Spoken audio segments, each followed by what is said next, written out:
اعوذ باللہ من الشیطان الرجیم بسم اللہ الرحمن الرحیم۔ قرآن مجید فرقان حمید کے 9ویں پارے کا نام قال الملأ ہے۔ یہ پارہ سورۃ الاعراف کے آخری 13 اور سورۃ الانفال کے پہلے 5 رکوعات پر مشتمل ہے۔ اس کے بنیادی و کلیدی موضوعات و مضامین سماعت کیجیے۔ سابقہ اقوام کا تذکرہ، سابقہ اقوام پر عذاب کے اسباب، جادوگروں کا ایمان، فرعون کا انجام بد، حضرت موسیٰ علیہ السلام کوہ طور پر، رسالت محمدی، عالمگیریت اور عظمت، عہد الست، دنیا پرستوں کو تنبیہ، غزوہ بدر، ہجرت رسول، کفار کو دعوت اصلاح۔ سورۃ الاعراف رکوع نمبر 12۔ اس رکوع میں قاعدہ ذکر کیا گیا ہے کہ جس قوم نے اپنے نبی کو جھٹلایا، پہلے اسے تنبیہ کے لیے معاشی تنگی، کہسالی اور وباؤں میں مبتلا کیا گیا، پھر فراغت و خوشحالی سے اسے آزمایا گیا۔ ان تمام آسائشوں اور آزمائشوں کے باوجود اس نے حق کا راستہ اختیار نہ کیا تو اسے تباہی و بربادی کے عذاب کے حوالے کر دیا گیا۔ اس سنت خداوندی کے تذکرے کے بعد ڈرایا گیا ہے کہ اگر اس طرح کا معاملہ قرآن کریم کے ساتھ کیا گیا اور اللہ سے سرتابی و بغاوت اختیار کی گئی تو اللہ اس پر قادر ہے کہ گزشتہ قوموں کی طرح پھر عذاب نازل کر دے۔ سورۃ الاعراف رکوع نمبر 13۔ اس رکوع میں چند ایسی نافرمان بستیوں کا تذکرہ ہے جنہوں نے اپنے پہلوں کی تباہی کے بعد ان کی جگہ لی، لیکن پھر رفتہ رفتہ یہ بھی ان کی طرح نافرمانیوں کا ارتکاب کرنے لگیں۔ نتیجہ یہ ہوا کہ یہ بھی عذاب کی لپیٹ میں آ گئیں۔ پھر حضرت موسیٰ علیہ السلام اور فرعون کے تذکرے کی ابتدا کی گئی ہے۔ سورۃ الاعراف رکوع نمبر 14۔ اس رکوع میں بھی حضرت موسیٰ علیہ السلام اور فرعون کا قصہ بیان کیا گیا ہے کہ حضرت موسیٰ علیہ السلام کے معجزات دیکھ کر فرعون نے جادوگروں کو جمع کیا، مگر وہ سارے جادوگر حضرت موسیٰ علیہ السلام پر ایمان لے آئے۔ سورۃ الاعراف رکوع نمبر 15۔ اس رکوع میں بتایا گیا ہے کہ ایمان والوں کی سخت آزمائش ہوتی ہے، اس لیے انہیں صبر اور اللہ سے مدد کی درخواست سے غافل نہ رہنا چاہیے۔ حضرت موسیٰ علیہ السلام نے اپنی قوم کو یہی حکم دیا۔ پھر اس بات کی تعلیم دی گئی ہے کہ اللہ کسی کو زمین پر اقتدار اس لیے نہیں دیتا کہ وہ زمین کو فتنہ و فساد سے بھر دے، بلکہ یہ نعمت اس لیے ملتی ہے کہ اللہ کی زمین پر اللہ ہی کی مرضی کا بول بالا کیا جائے۔ سورۃ الاعراف رکوع نمبر 16۔ گزشتہ رکوع میں جو تعلیم تھی اس پر تاریخی استشہاد کے طور پر فرعون کے قصے کا ذکر کیا گیا ہے اور بتایا گیا ہے کہ جب اس نے اپنی حکومت و اقتدار کو سرکشی کے کاموں میں صرف کیا تو وہ اپنے لاؤ لشکر سمیت دریا برد کر دیا گیا۔ آج تک اس کی لاش نشان عبرت ہے۔ سورۃ الاعراف رکوع نمبر 17۔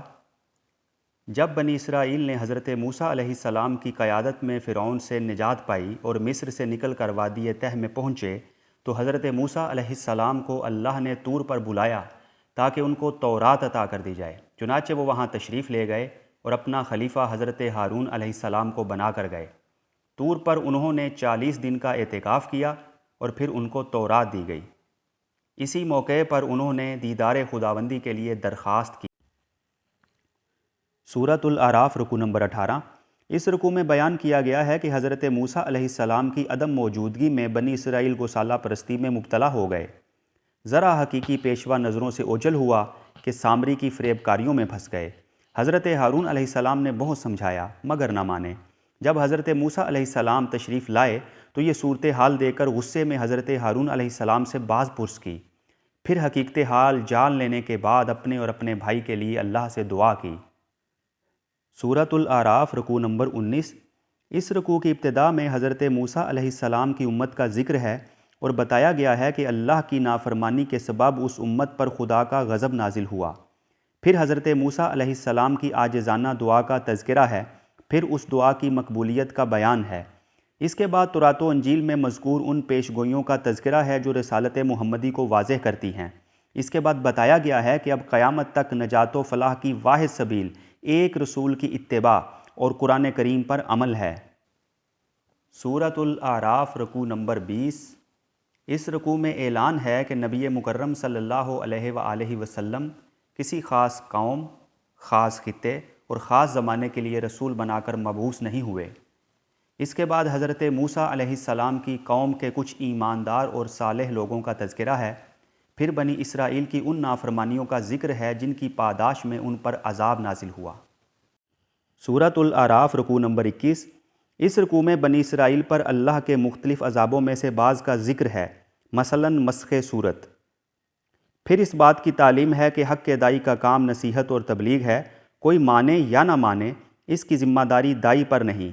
پھر بنی اسرائیل کی دنیا پرستی اور حب جاہ و مال کا ذکر ہے اور بتایا گیا ہے کہ دنیا کو آخرت کے عوض پسند کر لینے کا نتیجہ بے حد عبرتناک ہوا کرتا ہے۔ سورۃ الاعراف رکوع نمبر 22۔ اس رکوع میں سب سے پہلے ازل میں انسانوں کے کیے ہوئے اعتراف توحید کا تذکرہ ہے جسے عہد الست کہا جاتا ہے۔ پھر انسانوں کی سرکشی اور بغاوت کا ذکر کرتے ہوئے ایسے لوگوں کی مثال ہانپتے ہوئے کتے سے دی گئی ہے جو دنیا میں غرق رہتے ہیں اور مال و دولت اور حرص کے شکار رہتے ہیں۔ سورۃ الاعراف رکوع نمبر 23۔ اس رکوع میں دنیا پرستوں کو تنبیہ کی گئی ہے کہ دنیا کی چند روزہ زندگی پر گھمنڈ نہ کریں۔ اس مہلت سے اگر فائدہ نہ اٹھایا تو دائمی عذاب کے لیے تیار رہیں۔ پھر بتایا گیا ہے کہ محمد مصطفیٰ صلی اللہ علیہ وآلہ وسلم کا عذاب الہی اور قیامت سے ڈرانا ایک مستحکم حقیقت کا بیان ہے۔ سورۃ الاعراف رکوع نمبر 24۔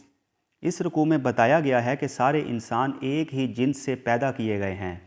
دنیا انسانیت کی اصل ایک ہے، ان کا خالق ایک ہے، اس خالق کی ہدایات ایک، مگر یہ انسان کی نادانی ہے کہ اس نے دنیا کے خود ساختہ امتیازات کو شرافت و فضیلت کی سند بنا لیا ہے۔ پھر شرک کی مذمت بیان کرتے ہوئے کہا گیا ہے کہ حماقت کی انتہا ہے کہ خدا بنایا بھی تو ایسوں کو جو چند گھڑیوں کے لیے بھی کسی کو کوئی فائدہ پہنچانے پر قادر نہیں۔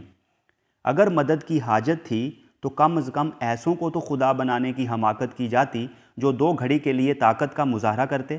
پھر تبلیغ اور دعوت حق کے اصول بیان کیے گئے ہیں کہ نرمی کے ساتھ کی جائے، نادانی کی باتوں سے درگزر کیا جائے، مخالفوں کی ایذاؤں پر صبر کیا جائے اور اپنے اندر اشتعال پیدا ہونے نہ دیا جائے۔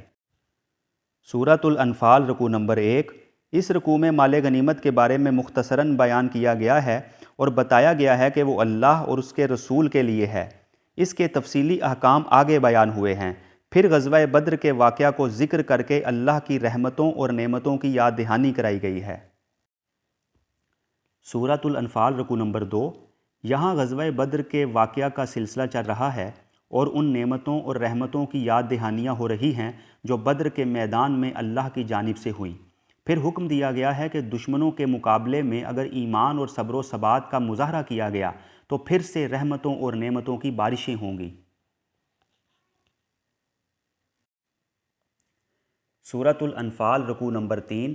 اس رکوع میں اللہ اور اس کے رسول کی اطاعت کا حکم دیا گیا ہے اور بتایا گیا ہے کہ رسول اللہ صلی اللہ علیہ وآلہ وسلم کی لائی اور بتائی ہوئی ہدایت ابدی حیات کی ضامن ہے، اس لیے اس سے اعراض کر کے ناکامی و نامرادی کو دعوت نہیں دینا چاہیے۔